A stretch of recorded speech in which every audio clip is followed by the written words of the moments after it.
And like there's probably a Christopher Hitchens channel on YouTube, I don't know, but those zillions of hits on Christopher saying outrageous things about everything, you know, I think made him a star, and I think he really liked it. Martin Amis told this very funny story about how Christopher was really happy in the later years of his life that he couldn't walk down the street without being recognized. So Martin and Christopher were in Southampton, Long Island, and they were walking around, and Martin noticed that nobody had come up, you know. So Martin said, what's going on? Nobody's coming up to say hello to the Hitch. It must have been 10 minutes. And Christopher said, no, it's been longer.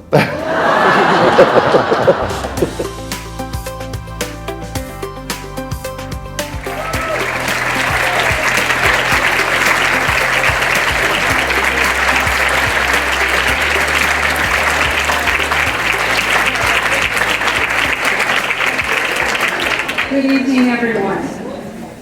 Very exciting to see all of you. My name is Yvonne Hunter, and I'm the head of programming here at the Appel Salon at the Toronto Public Library. Yay for me. Tonight, it is my great pleasure to welcome Sir Salman Rushdie to the Appel Salon stage.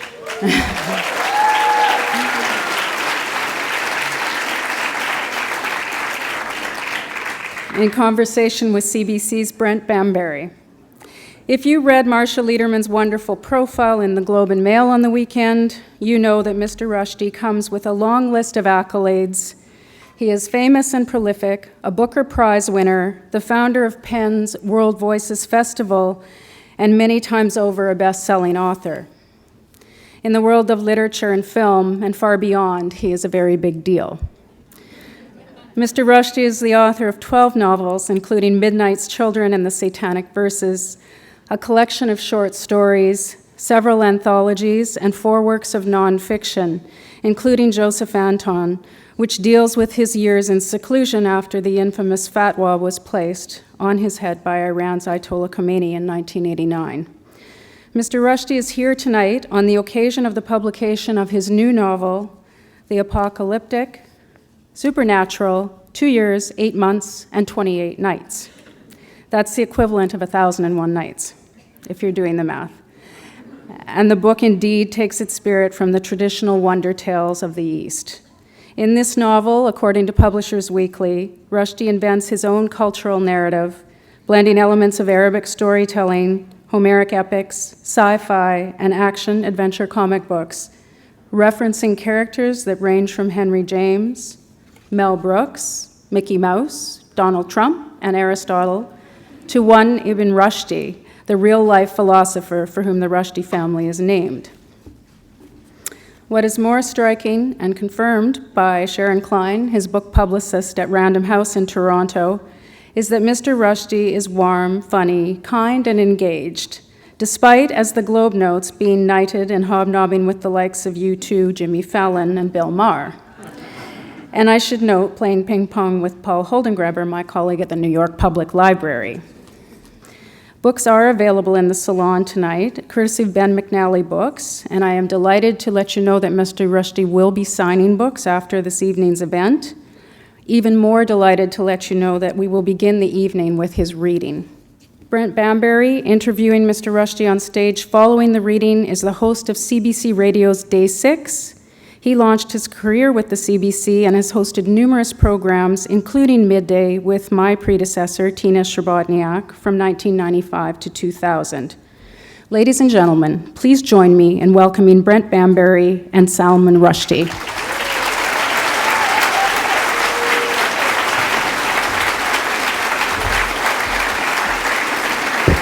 Thank you.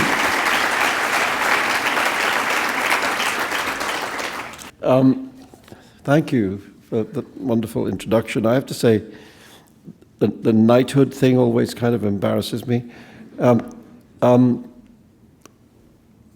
remember there's a friend of mine in New York who has a very precocious young daughter, and when the knighthood thing was announced, the precocious young daughter got very, very excited, and the pictures in her head of what that might involve. And then some months later, after I'd actually been to see the Queen and had the strange thing with the sword, she saw me again on Union Square, and I looked sort of much the same as before, and her face fell, and she struggled for words to express what she was thinking, and she said, "So, Salman, how's the whole night thing going?" By which she meant, where's Excalibur, dude? Where's your horse? No, you don't get any of that. Anyway, this book, yes, the math adds up to 1,001 nights, except, of course, as the internet has been eager to tell me, it doesn't work if there's a leap year. To which all I can say is, there's no fucking leap year.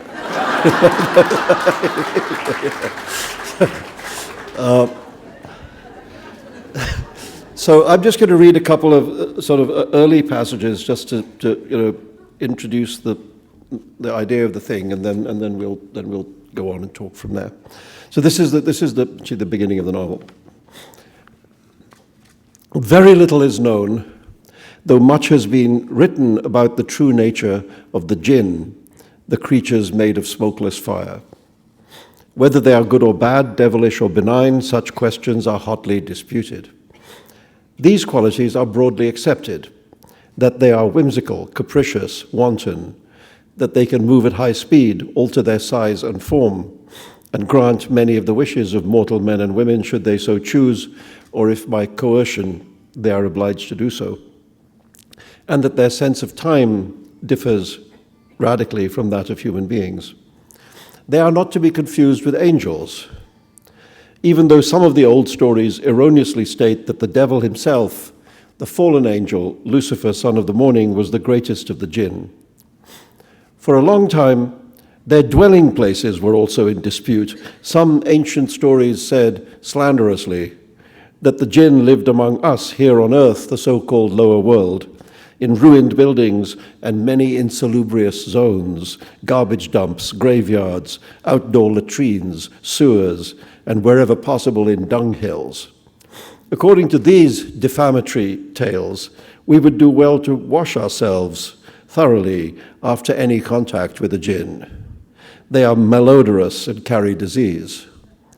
However, the most eminent commentators long asserted what we now know to be true, that the Djinn live in their own world, separated from ours by a veil, and that this upper world, sometimes called Paristan or fairyland, is very extensive, though its nature is concealed from us. To say that the Djinn are inhuman may seem to be stating the obvious, but human beings share some qualities at least with their fantastical counterparts. In the matter of faith, for example, there are adherents among the Djinn of every belief system on earth, and there are Djinn who do not believe, for whom the notion of gods and angels is strange in the same way that the Djinn themselves are strange to us. And though many Djinn are amoral, at least some of them do know the difference between good and evil, between the right hand and the left hand path. Some of the Djinn can fly, but some slither on the ground in the form of snakes or run about barking and baring their fangs in the shape of giant dogs. In the sea and sometimes in the air as well, they assume the outward appearance of dragons. Some of the lesser Djinn are unable when on earth to maintain their form for long periods. These amorphous creatures sometimes slide into human beings through the ears, nose, or eyes, and occupy those bodies for a while, discarding them when they tire of them. The occupied human beings, regrettably, do not survive. The female Djinn, the Jinnyas or Jinniri, are even more mysterious, even subtler and harder to grasp, being shadow women made of fireless smoke.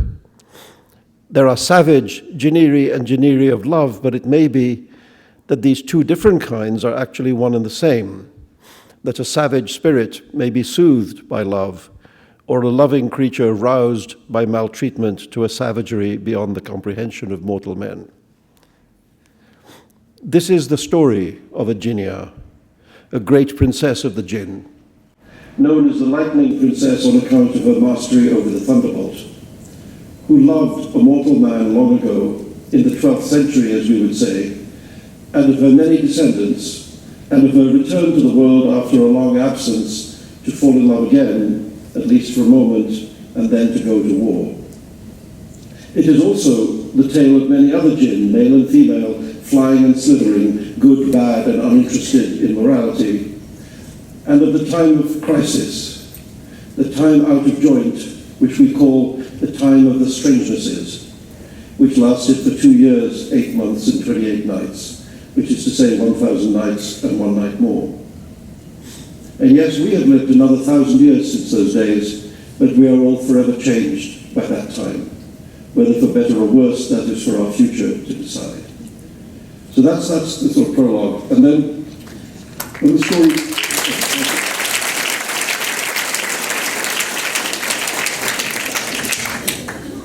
The story begins more or less now-ish. I think of it as the day after tomorrow.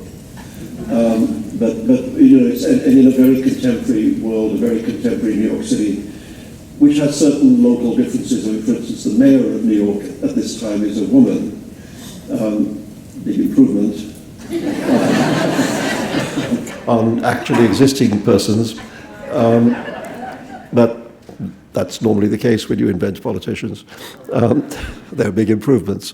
And what happens is that there's this series of colossal meteorological events, storms around the world, and the idea is that these storms break open the doorways between the worlds, and the Djinn are able to return. So this is the storm in New York.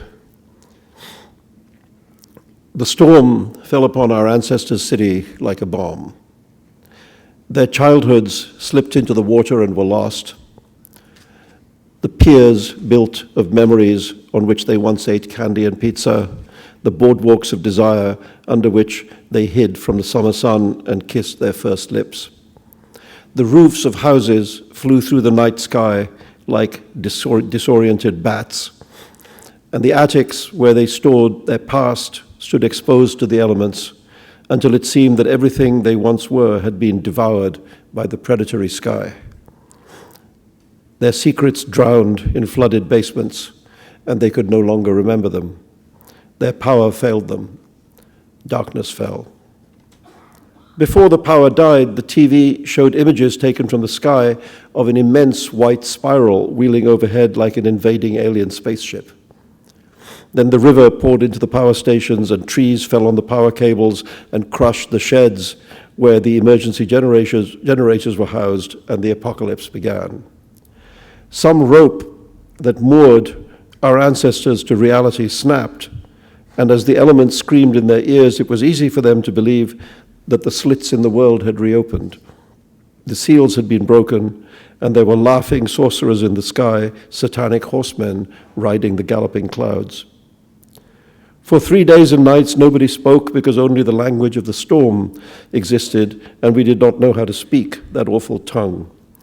Then at last it passed, and like children refusing to believe in childhood's end, we wanted everything to be as it was, but when the light returned, it felt different. This was a white light that had not been seen before, harsh as an interrogator's lamp, casting no shadows, merciless, leaving no place to hide. Beware, the light seemed to say, for I come to burn and judge. Then the strangenesses began. They would continue for 2 years, 8 months, and 28 nights. This is how it has come down to us, a millennium later, as history infused with and perhaps overwhelmed by legend.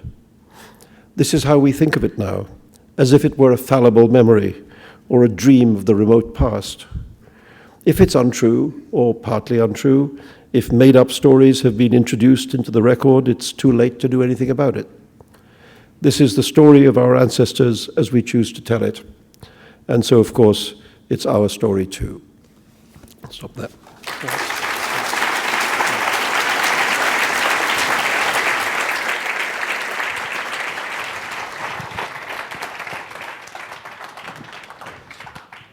Thank you. Thank you very much. Thank you for being here.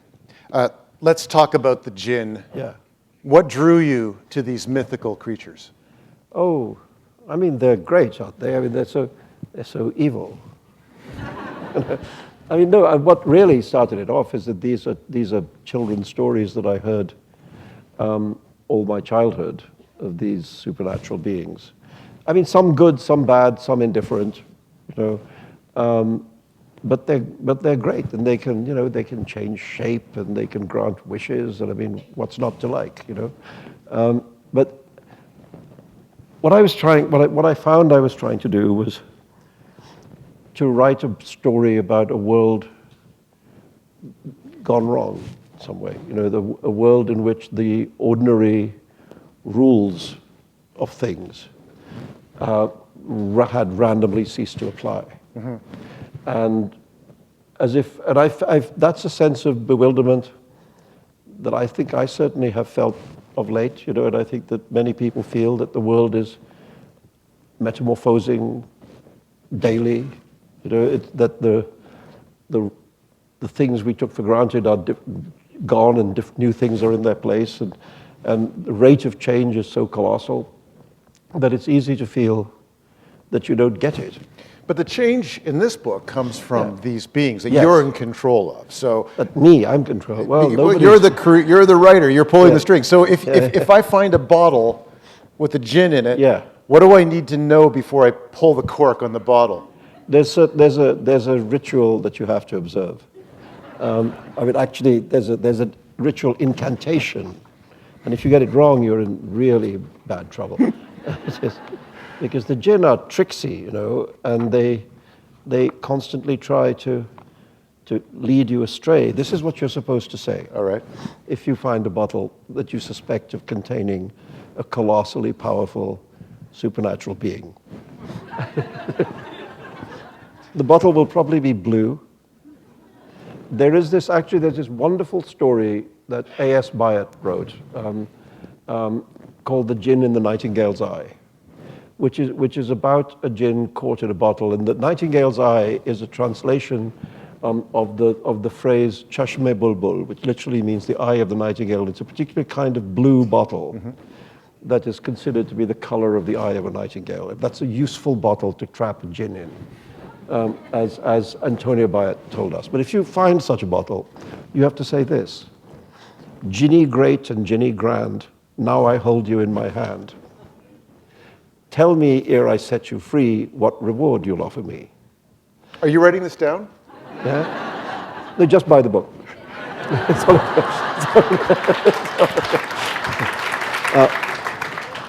The Djinn will then try and trick you. Okay. You see, because the Djinn doesn't want to be beholden to you, so it will try and deceive you. And the Djinn will say something like this. The Djinn will say, never bargain. Let me go. Weak men bargain. Strong men know those who freely set me free, evermore will blessed be. This is a trick. Right? And this is what you say if the Djinn tries that trick. You say, well, I know your tribe and kin make your promise while you're in. Without a sacred vow to keep, only fool lets Djinni leap. And then you're in control. At that point, the three wishes contract has to be offered. Okay. Then it gets really interesting. So, how much sex do the Djinn have? Lots. No, lots. I'm glad you raised that point. Because, I mean, actually, there are stories in the literature about the Djinn being quite lecherous. Okay. You know, but they're much more lecherous in this book. And actually, in my books, I've been always quite shy about sex. There's really, if you read all of them, there's really very few, like, full-on sex scenes. You know, most acts of love happen off stage, but all the missing acts they're all in here. But no, truthfully, what I wanted the Djinn to have one quality, which was first of all superhuman, and second of all funny. And that turned out to be sex. Because, you know, I think the only real way of writing about sex is to treat it as absurdist and hilarious. And the Djinn have just colossal amounts. They have sex all the time. And the point about this is to say that there's not much else to do in fairyland. You know, there's no books in fairyland. There's no movies to go and see. There's no art galleries. You know, all they can do is have sex. And after tens of thousands of years, that kind of gets old. You know? and one of the reasons they like coming to meddle with the affairs of human beings is that we're more interesting than them, because we do lots of things other than have, actually most of us don't have sex much at all. but we do lots of other things, you know, and so they find that their curiosity is aroused, and they think we're interesting. Because all they can do, you know, is that one thing. You're a rationalist. You're a famous rationalist. What pulls you toward the magical in your books? Well, I mean, just because it's the storytelling tradition I grew up surrounded by. You know, I mean, if you grow up in India, those are the stories you hear before you hear any other stories. You hear these fabulous wonder tales of the East. You know, and so for me, that was normal. That was the normal way of telling stories. That the stories should be fantastically, beautifully untrue. But people could say the same thing about religion, that stories of religion have the same qualities. Why? No, they don't. Why not? Why do these stories, why are they resonant for you, whereas because religion is trying to tell you to behave in a certain way. These stories aren't trying to tell you to behave in any kind of way. They're just trying to, you know, seduce you. And that's a much better quality in a story than to be instructional, you know. I mean, and that's, again, I think I make a distinction between monotheistic and polytheistic religions, because I think one of the things that's very attractive about polytheistic religions is that the gods are not moral arbiters. You know, the gods are not good. You know, the gods are greedy, lecherous, petty, spiteful, yes, jealous. You know, they're like us, only on a much bigger scale, and they don't say to us, "Be like us." They don't say, "Do as we do." You know, they're just. I mean, the stories are better. You know, because of that. Monotheistic gods, unfortunately, get virtuous, and that makes them a lot less interesting. I mean, like people, really. I mean, how many virtuous people do you like? Well, the hero of this book, the human hero in your book, is not necessarily virtuous, but he's an everyman. He's a gardener. Yeah. And the world changes, as you just told us, after a tremendous storm happens in the book, and pretty much everyone gets struck by lightning at some point. So, is it too literal to look at the story you're telling and say that this is something to do with global warming? This is something to do with climate change? There's an element of the story which is certainly environmental. You know, I mean, I'm trying to say that the world is out of control. You know, and there's even a kind of more or less explicit idea that the planet is trying to punish us for our behavior. You know? But it's not only about that. I mean, it's just about a world completely out of control in all sorts of ways. Right. You know? And Mr. Geronimo, my gardener, well, he was really the first thing I had, you know, before I even knew what the book was. In fact, for a while I thought it might just be a story about him. This, you know how, I mean, I thought it could be a little Kafkaesque story about a man who wakes up one day and something inexplicable has happened to him. You know, like Gregor Samsa turning into a giant dung beetle. What happens to Mr. Geronimo is that he wakes up one day and he finds that his feet can't touch the ground. He's this far off the ground. So he can pass sheets of paper underneath his shoes, which is, you know, as great a disruption of the law of gravity as if he was 20 feet in the sky. But, you know, it's funnier. And I thought maybe it will just be a story, because there's something poignant, I thought, about a man who has spent his life working with the earth, you know, sort of nurturing the earth and the things that grow in it. and that man should find himself suddenly detached from the ground, detached from the earth. So the ground is literally no longer under his feet. And in the middle, I just thought it could be his story, and the book kind of, and then I thought, why? You know, how did that happen? Who did that to him? What did that to him? And the book kind of sort of exfoliated outwards from him like a kind of jungle. But he does become a kind of conduit. He does become the connection between the world that's opened up when this giant storm hits and the Djinn. And he ends up actually, it was one of the human characters who ends up having sex with the Djinn. Yes, he has a love affair with the fairy. Well, he's the male, let's put it in sort of theatrical terms, the male lead. Right. And the female lead is this Djinn princess that I read a little bit about who had come to the earth in the 12th century and had a gigantic number of children, one of whose descendants he is. Yes. So when he has sex with her, he's actually having sex with his great grandmother. How does he feel about this? He doesn't care. He doesn't care. There's one of the other characteristics of the Djinn. One of the other characteristics of the Djinn I actually stole from the sexual behavior of camels. Camels have no incest taboo. They just don't. You know, a camel will have sex with its mother and produce a child and not give a damn. You know, and nor will the mother. You know, so I thought that's a very interesting thing. Just remove that taboo. You know, because it's such a powerful thing amongst human beings. So as a way of differentiating the Djinn from us, to remove the incest taboo is a very powerful way of doing it. And so yes, he has sex with his great whatever, and enjoys it. And Mr. Geronimo is a citizen of New York City, although he's an immigrant. He was born, like you were, in Bombay. In Bombay, but in a different part. He comes from a part of Bombay called Bandra, which is famously a very Christian neighborhood, you know, and still is to this day. And he is the illegitimate child. I'm sorry to say this on the day that the Pope is in town. He's the illegitimate child of a Catholic priest. Right. This is something which never happens in real life. So when you bring the storm to New York, it does have the resonance of Superstorm Sandy, of Hurricane Sandy. Were you in New York City? Yes, I was there. What happened to you? Well, I was in the dark part, you know. I mean, the lower part of Manhattan.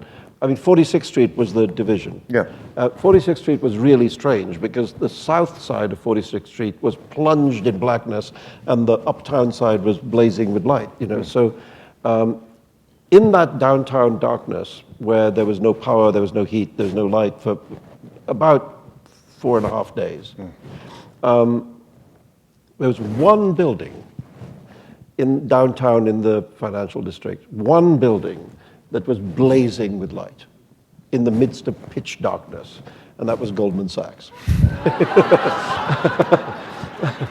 and I thought, you know, you can't make this stuff up, you know.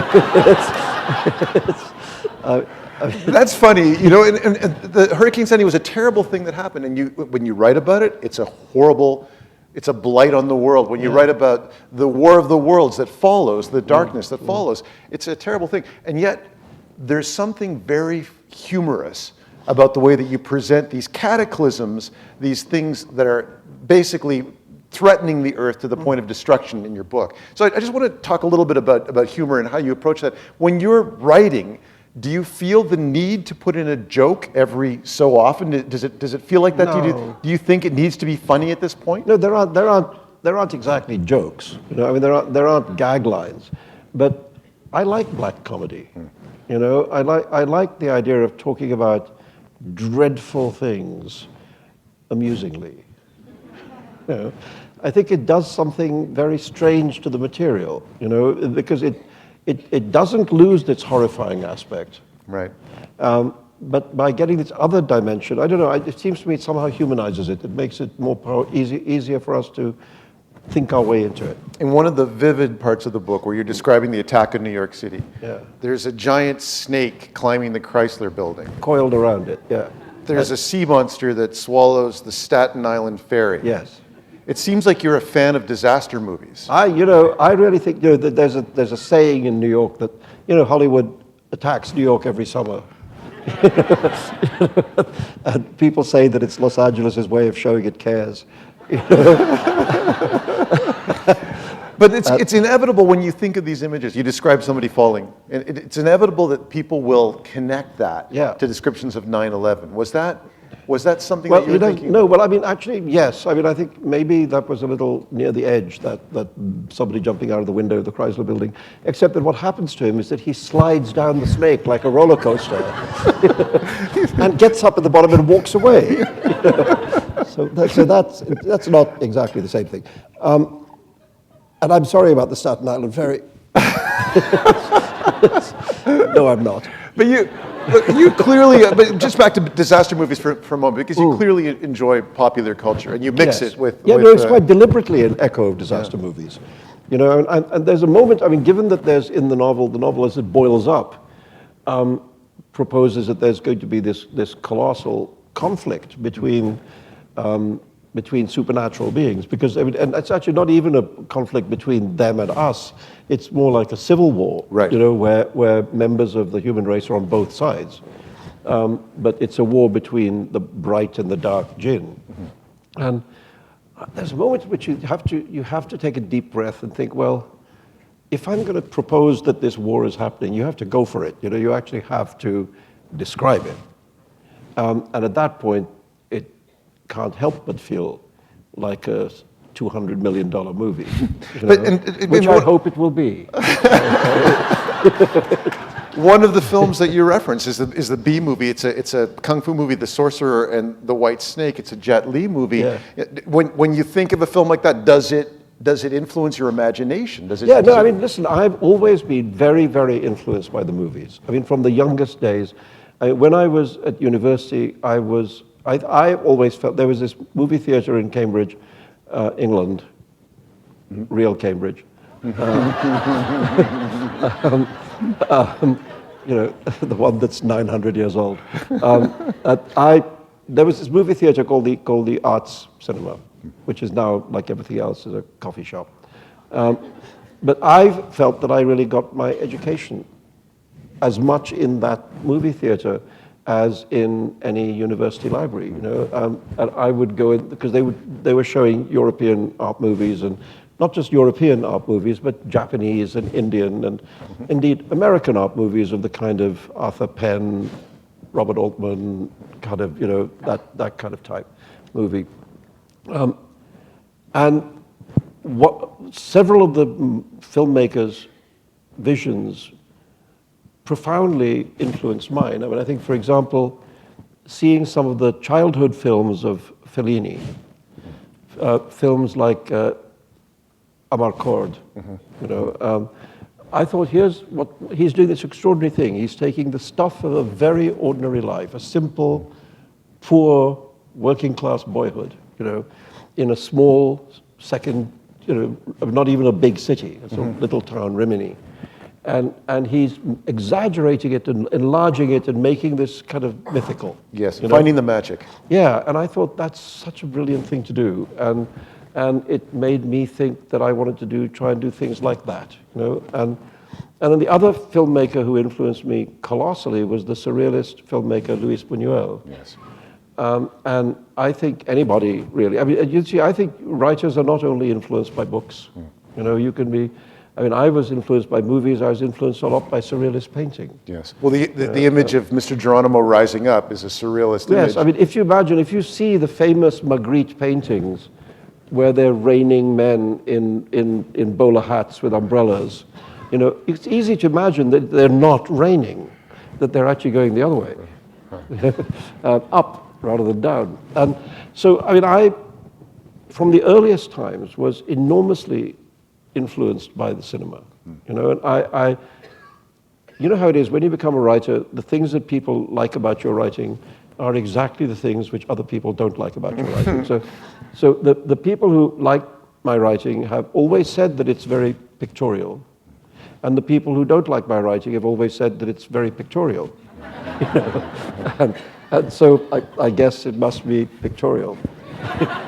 Speaking of surrealism, Donald Trump is in this book. I'm so proud of that.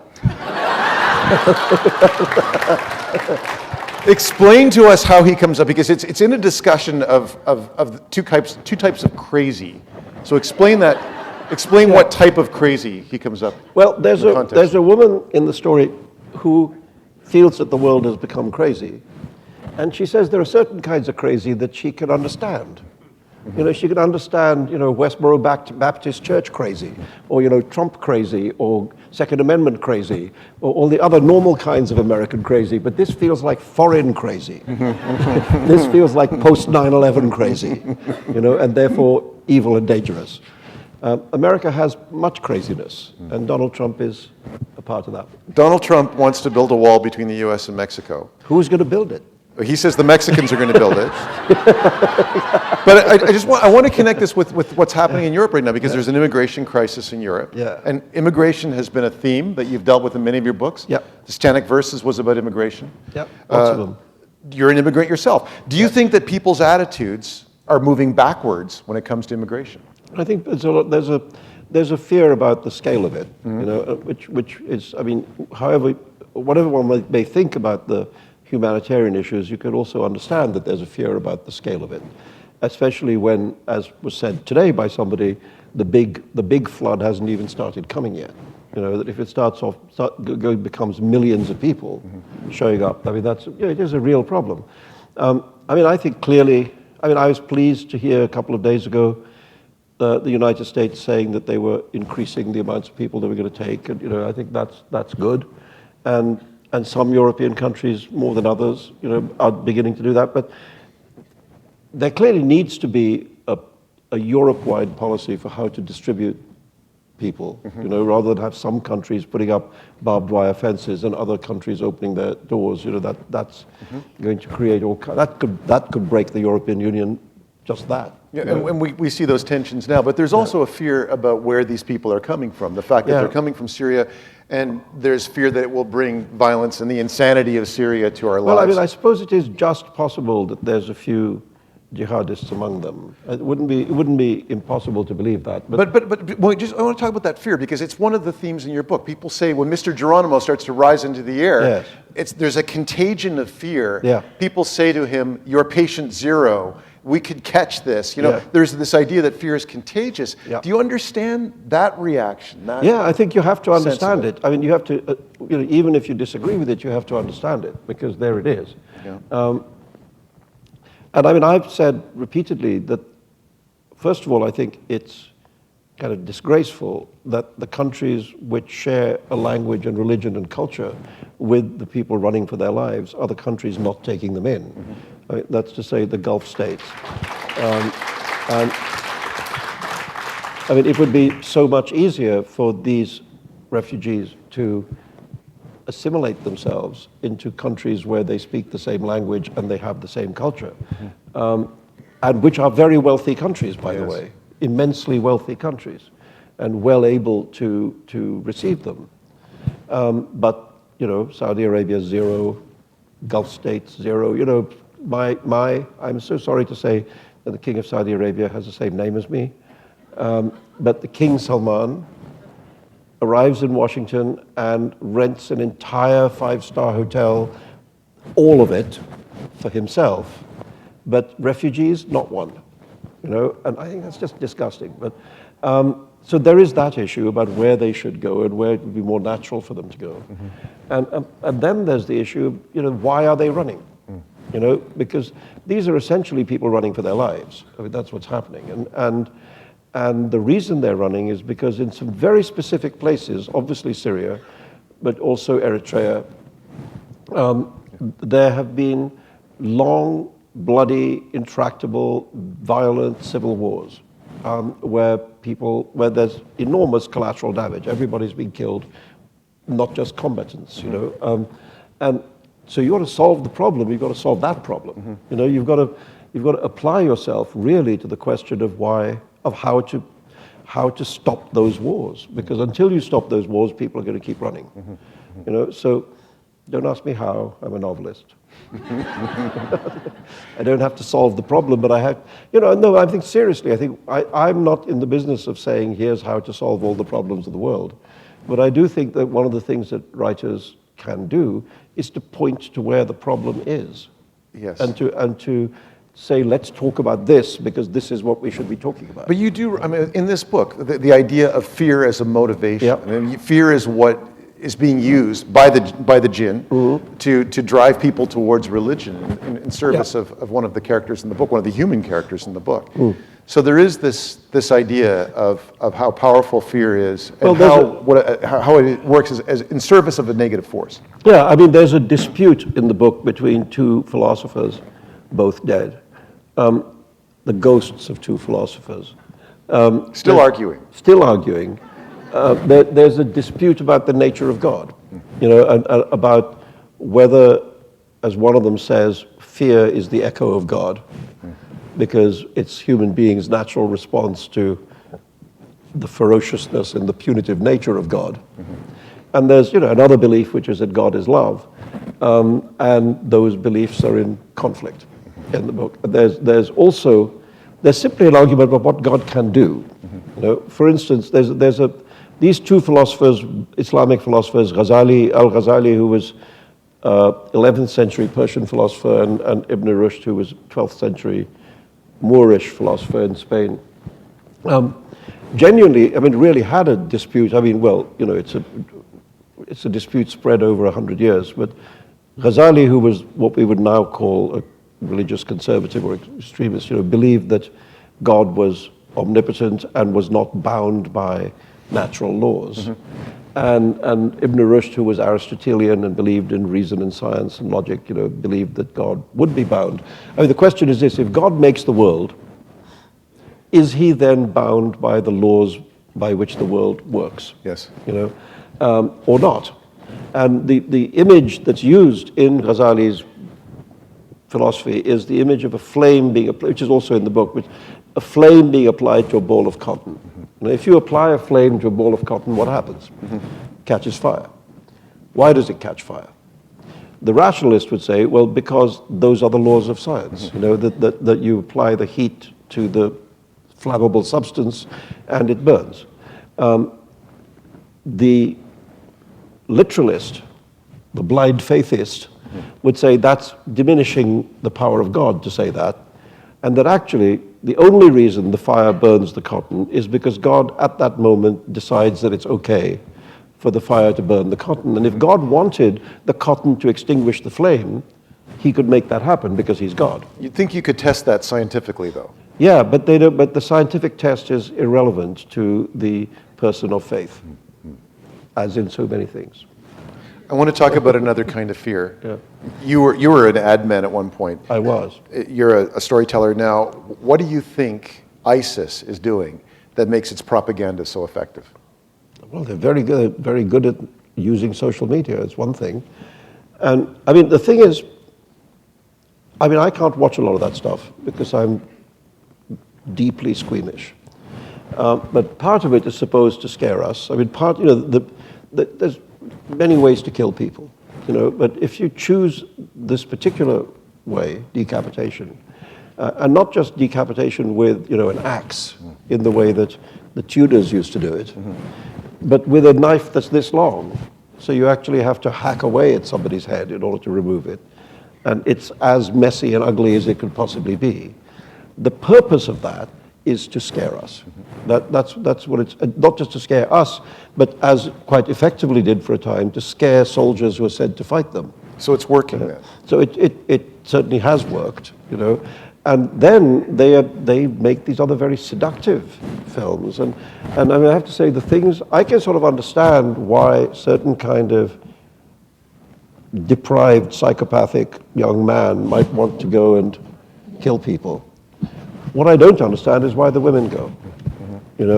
Given that women in Raqqa are treated more or less entirely as property, and as kind of sex slaves, and passed from, if they go, they're handed off to one warrior and he dies, they're handed off to another person, and so on. I mean, it's an appalling thing to go from a Western country into that situation. But as you say, it's been successful on so many levels. So how do you feel about that success? Does it scare you? Does it make you feel unsafe? I think me personally, I think it makes everybody feel unsafe.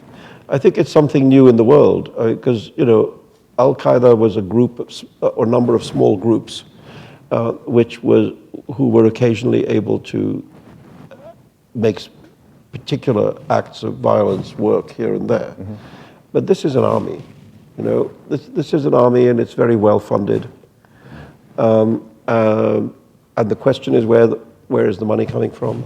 And I think, yes, they have captured oil wells and they're selling oil on the black market and so on.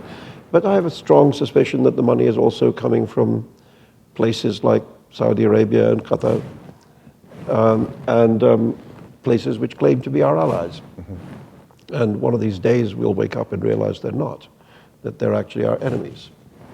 I think it's not going to be defeated by airstrikes, that's for sure. Mm-hmm. And whether we have the will to do the other thing, which will be bloody, which will be a war, a very big war. Whether we have the will to do that, I don't know. Are you optimistic about the world? We're talking about a giant war in your book, yeah. But this is obviously an allegory. Well, what I think is this, that the world that history doesn't go on tram lines. It's not inevitable, The fact that the world looks to be going through a dark moment right now doesn't mean that that's what will inevitably happen, mm-hmm. Because things change very fast. And if I had said to you in January 1989, if I had said to you that the Soviet Union will not exist at Christmas time, you would have thought I was nuts, because it seemed absolutely solid and there, mm-hmm. and then it just sort of blew away. And I mean, yes, now somebody's trying to put it back together, but that's another story. What I'm saying is that we live in an age of incredibly sudden, rapid transformations. Yes. And so when I was studying history, one of the things I was told, which I thought was wise advice, was never speculate about the future. Mm-hmm.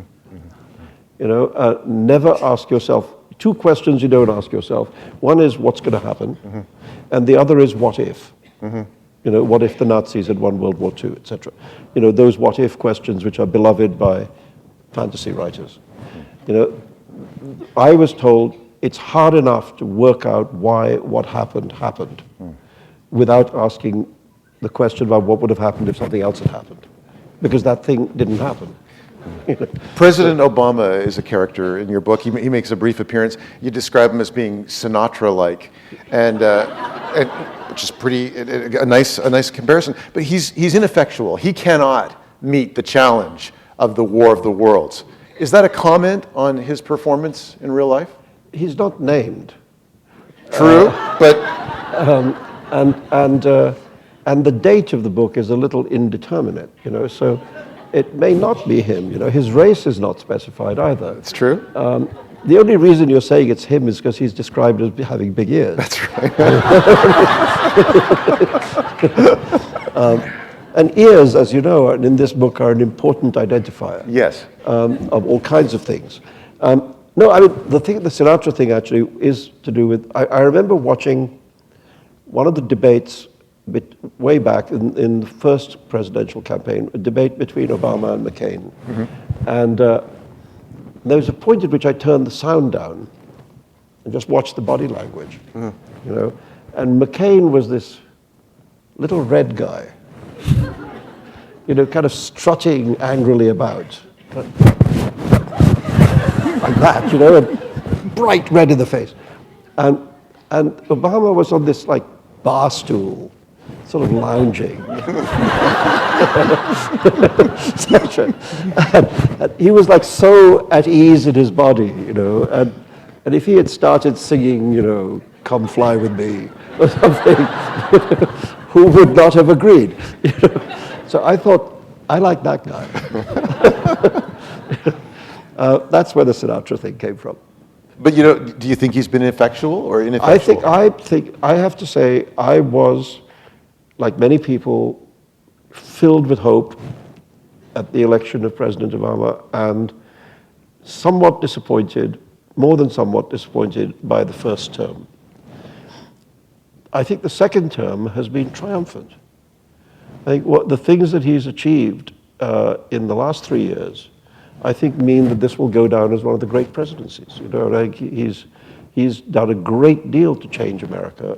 And I mean, yes, the economic performance is much better. And then there's, you know, the trade deal in the Pacific. And then there's the gay rights issues. And then there's, you know, every week there's a major achievement. And Obamacare, which now has been the attempts to defeat it have been defeated themselves in the Supreme Court, 5 times? So I think, you know, it's probably there to stay. And it's really working. And so I think now, I mean, this is the guy we thought we were getting, I think, you know, and I'm overjoyed to see it.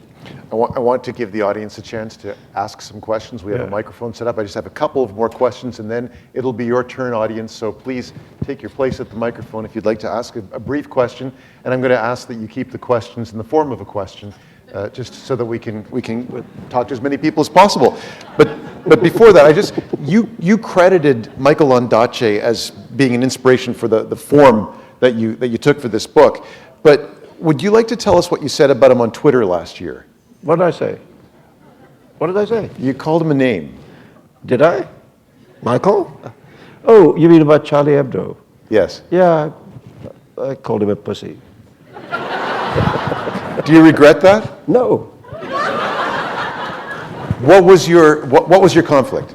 Look, I mean, it was a very harsh fight, and I felt that many of my good friends were on the wrong side of it. And I thought, you know, these people were executed for drawing pictures. And if we can't defend and celebrate their courage, then we have no right to call ourselves a free speech organization. That's my view. You know,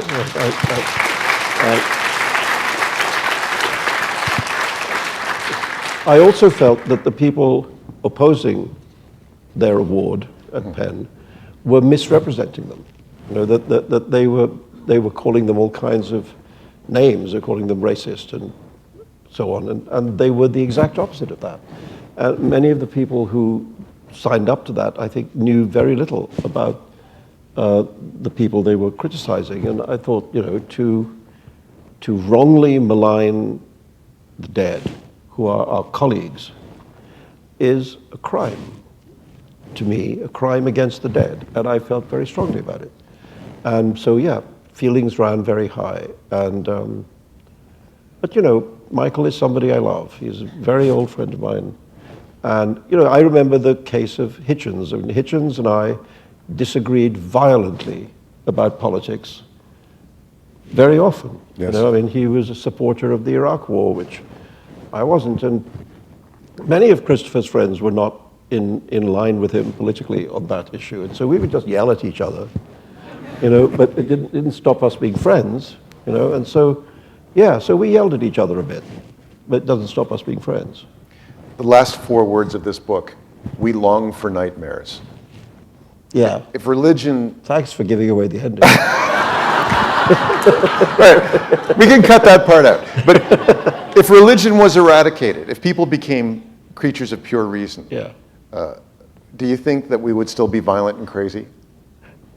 I don't know, maybe not. It would be like the planet Vulcan, wouldn't it? I mean, we'd be like Spock's relatives. and I just wanted to say, I mean, because the book does end in this almost optimistic moment, but I wanted to suggest that, well, I didn't want to have just a kind of sentimentally happy ending, because that's kind of sappy. So I wanted to throw some vinegar into it. And I think one of the great lessons of fairy tales is be careful what you wish for. You know? Because if you get it, you might discover it's not what you wish for. Salman Rushdie, ladies and gentlemen. Thank you.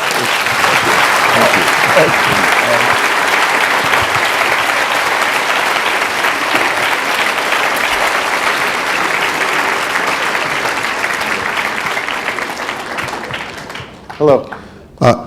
2 of the writers you write about in your first book of essays in 1991 One of them is V.S. Naipaul. The other one is Ruth Jobvala. With the two of them, with the first one, with the fairly recent biography of V.S. Naipaul, has it changed your views of him as a writer or as a person? And with Ruth Jobvala, she passed away 2 years ago. What would be your evaluation of her and her achievement as a writer? Well, I mean, I think Ruth was a very remarkable screenwriter. Let's say that first of all. I mean, her long collaboration with Merchant Ivory resulted in a number of exceptional screenplays. I mean, I can't remember, did she win 2 or 3 Academy Awards? Two. I mean, 2. I mean, that's 2 more than most of us. And I mean, I think she really had a gift for the literary adaptation, which is actually a very, very difficult thing to do. As a writer, I mean, she's very interesting because there are very few writers whose life has been a migration from the West into the East and then back again. And so she starts off as Polish, like Conrad. But unlike Conrad, she doesn't move west into England, but she moves east into India and spends a lot of her life there and writes some very good books. She got fed up with India, she herself said, because nobody in India was willing to take her seriously as a writer because she was a woman. And she said people would ask her what she did, and she said this was after she won the Booker Prize. People would ask her what she did, and she said she wrote novels, and they would say, how nice for you to have a hobby. and so she moved to New York and spent the rest of her life there. I mean, I think it's a very interesting life and a really interesting and valuable body of work is what I think. Naipaul, how long have you got? I mean, Naipaul and I have been not seeing eye to eye for a very long time. But, now he's old and he's not well, and he made a big attempt when I last saw him to make peace, and so my view is it's fine. He's a frail old gentleman, and I've disagreed with him about many things, but so what? I admire very much his early work. I admire everything up to and including House for Mr. Biswas, which I think is a great masterpiece. And a great masterpiece that is filled with love, which is something which seemed to leach out of his work in later life, that seemed to become more bitter and judgmental, his writing. I mean, I think Bend in the River is a very good book, but it's a very cold book, And I think The Enigma of Arrival is a very good book, but it's also a very dispassionate book. I like the early Trinidadian stuff, I mean, he's a fine writer. He's the only writer I know who described himself as not being a big reader. And I was at a conversation he was having at the Hay Festival in Britain, and the moderators asked him, one of those kind of "what writers do you like" questions. And he said, "I'm not a reader, I'm a writer." And I thought, I don't know any other writer who would say that. Literally, I don't know any. So yet again, Naipaul stands alone. Thank you. Hello. Thanks. Hello. I sort of discovered your work and your writing through your friend Christopher Hitchens and a lot of his writing. I was wondering what you sort of what you think he would view about the world today, and sort of his what he would think about the present state of things, I guess. You know what Christopher thought? Christopher thought religion was the worst thing in the world, and he would feel everything he'd ever thought would be been confirmed. He would, Christopher would just go on being Christopher. I mean, I think we've got enough evidence. Yeah. One of the things one of the things I want to say about Christopher is I think he was the first person who became a superstar because of YouTube. Yeah. I think more than his books, more than his essays, etc. He was such an amazing speaker and now, of course, everything's captured. Nothing ever disappears, And there's probably a Christopher Hitchens channel on YouTube. I don't know, but that I think those zillions of hits of Christopher saying outrageous things about everything, you know, I think made him a star, and I think he really liked it.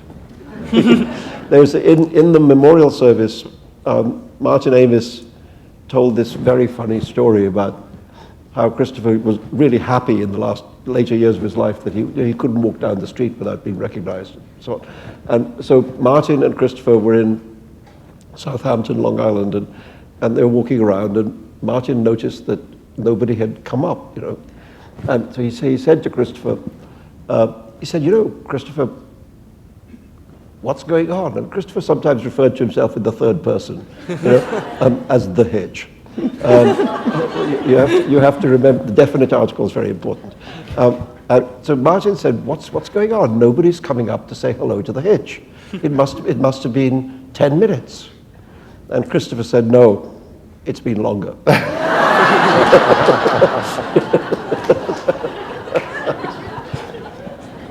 Good evening, sir. Thank you so much for taking my question. You have been quite outspoken about Islamic extremism. I'm a Muslim myself, but in your talk today, you just somehow mentioned this toxic relationship between United States and Saudi Arabia.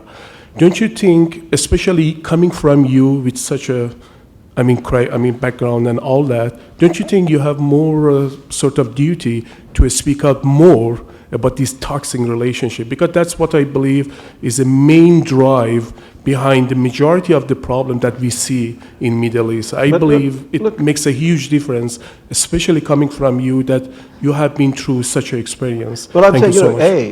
I agree with you. I think Saudi Arabia is the center of the poison. You know, that's where it all comes from. Secondly, I talk about it all the time. And thirdly, nobody listens. These are the consequences of being a writer. No, I mean, I'm doing my best, you know, I am talking about it.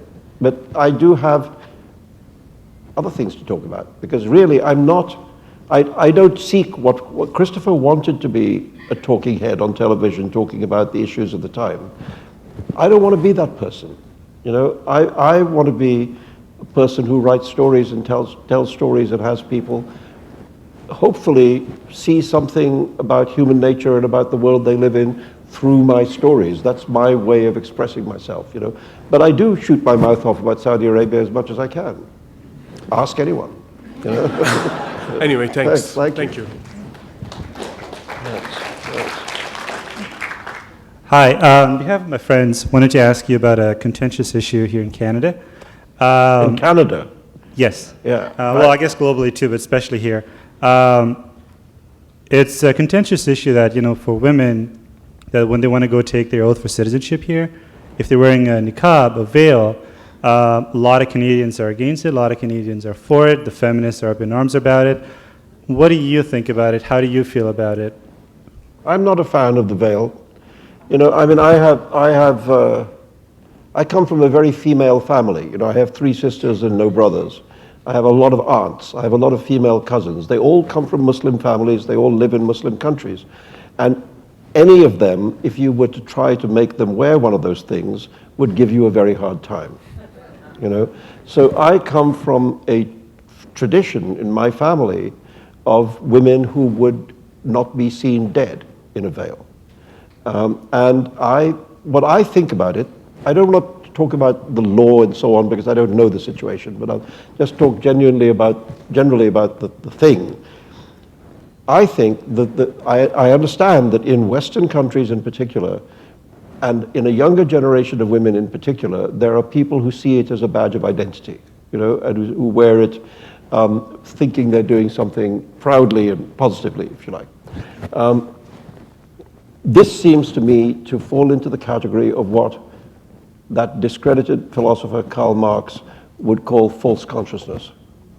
You know, that's to say they do something freely in a society in which they're free to do it. And the thing that they are free to choose to do is forced upon their sisters in most Muslim countries in the world. So the fact that women are seriously oppressed in most Muslim countries, and that veil seems to me to be a symbol of that oppression. When young Muslim women in the West wear it as a symbol of pride, they are colluding, to my mind, in the oppression of their sisters in other countries of the world.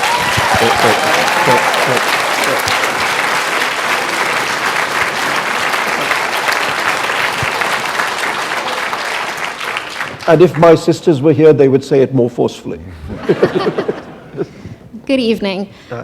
You spoke about fear earlier. Do you still fear the fatwa, and how do you think it's impacted your ideas spreading throughout the Indian subcontinent, where religion is really a way of life? Well, I have this longing for one day when I come up in front of an audience and nobody asks me that question. This is something that happened 26 years ago. I've had a lot of life, I was 41, now I'm 68. I'm allowed to have other subjects. So, no, fatwa, the hell with it. Thank you. Somebody tried to kill me, one of us is dead.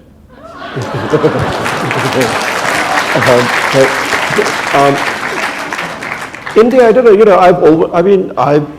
I think I have quite a lot of readers in India, who don't seem to mind the stuff I say. Nobody has everybody, Chetan Bhagat can have the others. That's fine. I'm very happy with my work's reception in India, I'm proud of it.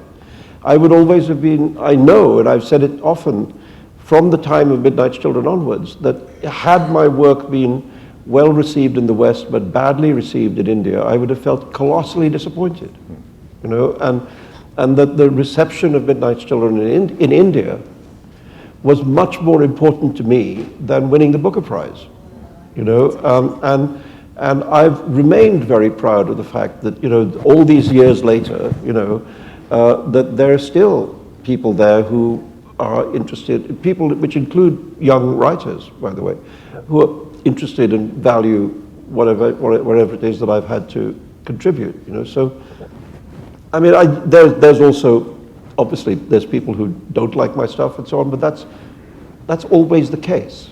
Nobody gets everybody. And that's why there are books by many different people in bookshops. Thank you. I'm a proud Indian, I would say, and I love your work, so thank you. Well, thank you. We know that the Middle East is controlled very much by the West. We know that Egypt is controlled by the West. We know all that.